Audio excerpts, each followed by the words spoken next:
Chapter 11. Stars. When night fell, Rainbow Dash was actually ready for it. She set up camp beneath a pair of dead trees on the east face of a low mountain. With the aid of flint and steel, she started a humble fire and laid herself beside the flames to dry her body. Thankfully, her saddlebag was made of stern stuff. The royal fabric had little to no risk of allowing any moisture to leak through. That didn't stop her, however, from habitually opening the pouches and examining the contents within. The bread was ever crumbling, but still edible. She chewed on a few morsels with boring precision before moving on to the rest of the pack. The map was untouched. The hatchet hadn't rusted. The green book... Rainbow Dash lingered. She slowly blinked and icily moved the tome beyond sight. Reaching into the saddlebag once again, she produced the red apple.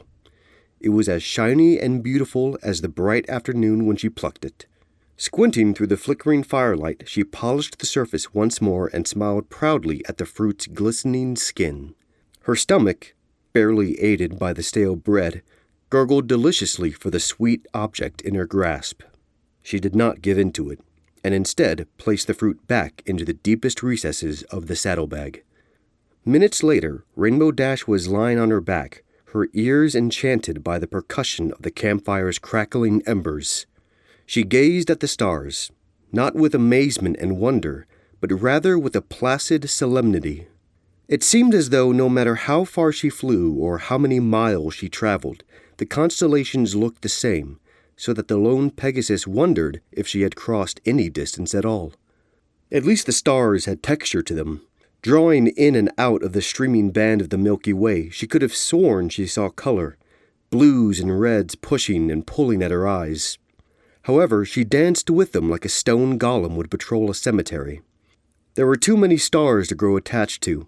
Rainbow Dash wondered if there was a pony like her a galaxy away, staring back and seeing her as just one more insignificant speck of light amidst the canvas of eternity.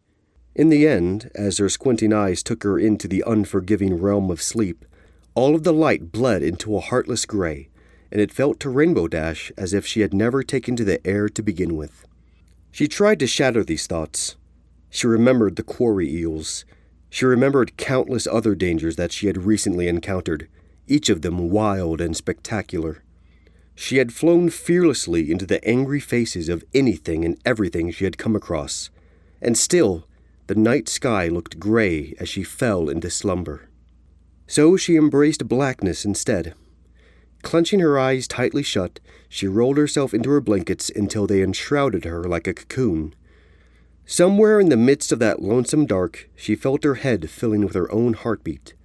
It was something worth dancing to, and it made herself feel like she had the ability to show off once more. And, as if to grant her most secret wish, she had no dreams that night.